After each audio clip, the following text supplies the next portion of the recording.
I'm Leonard Nimoy. 1963 was a year that shattered the complacency of Americans and the world. President John Kennedy was assassinated in Dallas, and in retrospect, that seemed to usher in an era of violence. Elsewhere in 1963, the hippie movement was growing and already challenging society's traditions.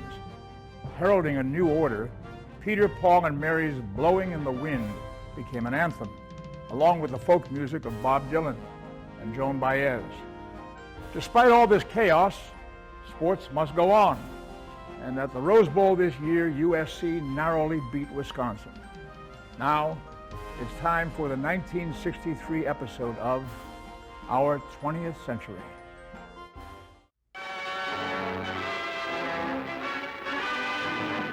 The University of Alabama campus at Tuscaloosa is under a tight security guard of state police as Governor George Wallace appeals for calm and prepares to confront a deputy U.S. attorney. The federal officers are armed with a proclamation from President Kennedy urging the governor to end his efforts to prevent two Negro students from registering at the university.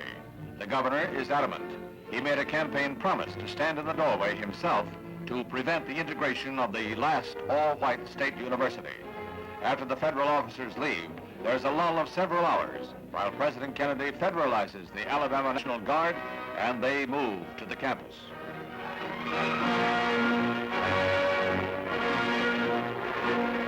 Brigadier General Henry Graham arrives to tell the governor, "It's my sad duty to ask you to step aside on orders of the President of the United States." The governor yields to federal authority, but promises to continue what he terms a constitutional fight. There was no untoward incident at any time during this confrontation of state and federal authority.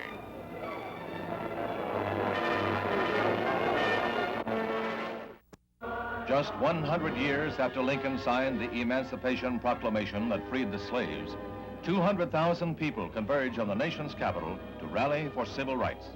They come by train, they come by bus and by air. They come from the north, the south, the east and west.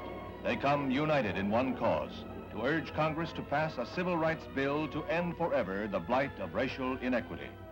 This great throng with a cause gathers on the mall that stretches from the Washington Monument toward the Capitol. From the break of dawn, they filter into the city.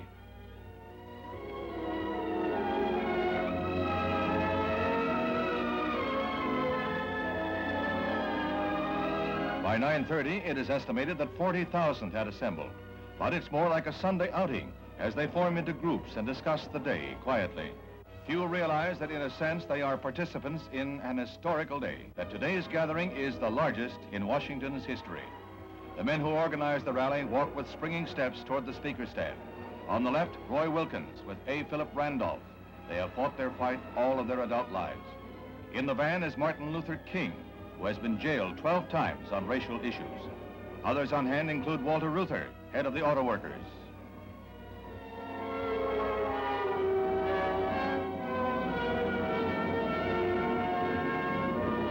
Authorities were fearful of disorders, and there were 5,000 uniformed men on duty. Arrests in Washington were below normal. Police attribute this to the fact that for the first time in 30 years, you couldn't even buy a beer in Washington. The civil rights marchers needed no stimulants like that. They provided their own, with songs that ranged from the sacred to the hillbilly, but with the one recurring theme, the cause of 20 million Negroes.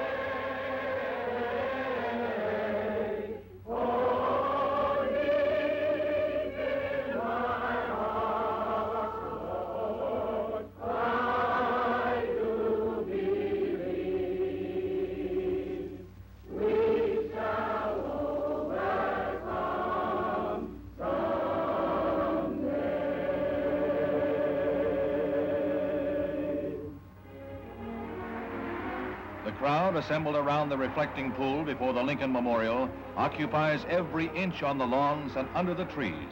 And there's a great swell of cheers to welcome Martin Luther King to the speaker's podium, a man who stands as a symbol of all they are fighting for.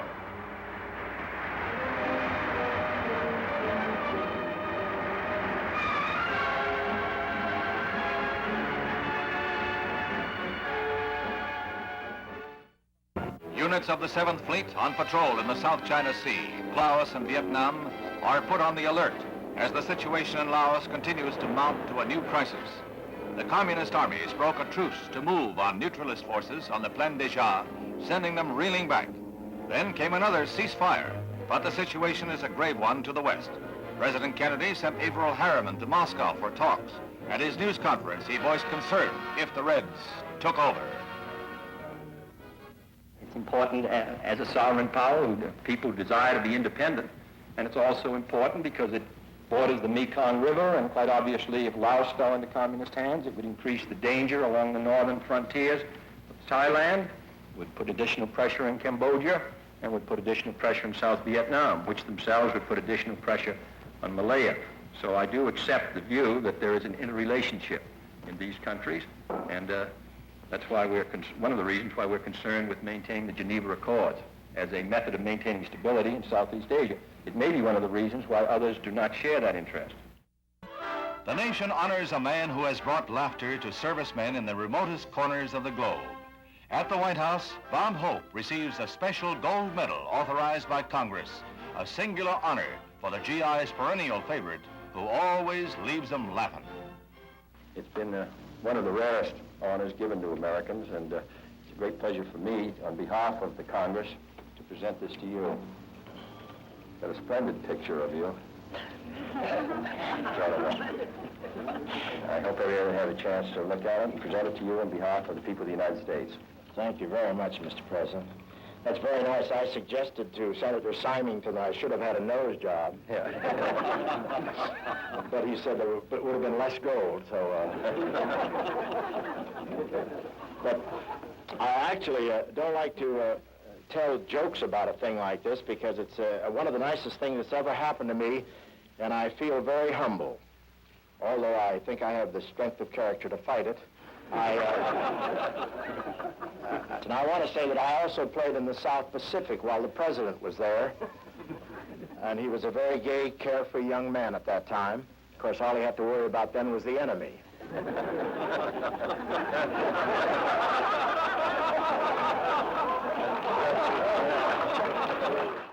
Sugar Ray Robinson, the man who goes on and on and on as a boxer opens his European tour with a bout in Brussels. He takes on Belgian middleweight Emil Sarens, and despite his years, Sugar Ray is right in there punching. Robinson is 43 years old, an age when most boxers are content to spend the day in a rocking chair looking over their newspaper clippings. In the 7th round, Robinson seems to get his second win. This is Robinson's 167th fight. He was 5 times middleweight champion.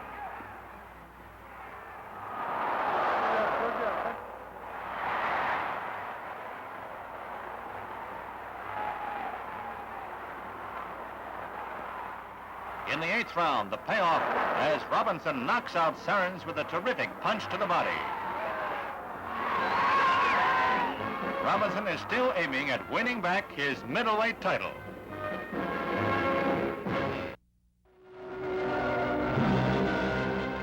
A dark page in the annals of America has been written to the crack of an assassin's bullet. A nation mourns, the world grieves. The man who became 35th president less than 3 years ago is dead.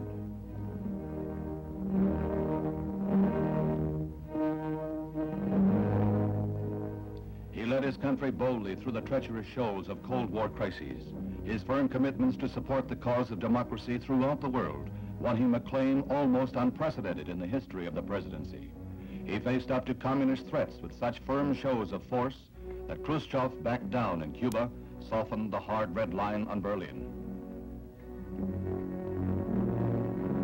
He brought to the White House the vigor of youth and a family that captivated the hearts of all. No possible shadow loomed over this last group picture of his family, John and Jacqueline, John and Caroline. Death has closed the cover in album portraits like this.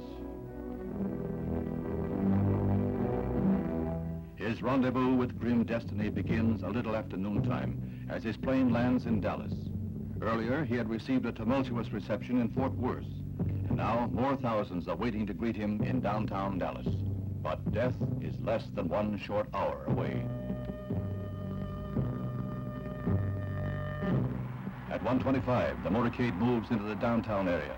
Death is 6 minutes away. In a warehouse, a sniper with a rifle poised waits. The cheers of the crowd almost muffle the 3 shots.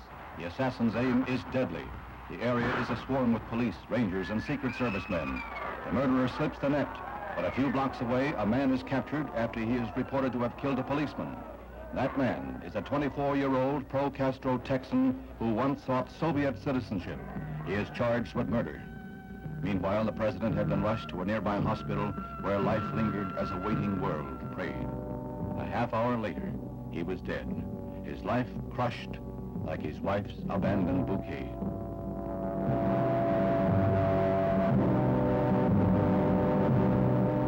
A shocked nation weeps.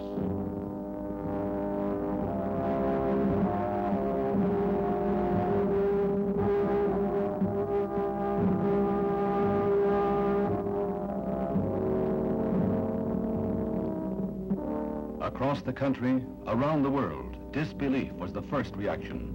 Then a great outpouring of grief, shock, and revulsion. A proud banner is lowered. The empty White House is a symbol of this infamous mockery of American ideals of peace and freedom. Peoples of all faiths unite in prayer for the first Catholic to become president. The United Nations General Assembly joins in a minute of silent tribute to the man who fought so hard and valiantly for the ideals of this international body. The Iron Curtain was dissolved in the sincerity of their sorrow. As always, democracy finds its strength in the continuity of the presidency. Lyndon B. Johnson becomes the 36th president of the United States, just 99 minutes after his predecessor's life had ebbed away. The widow, with stamina born of courage, stands bravely by the new president's side.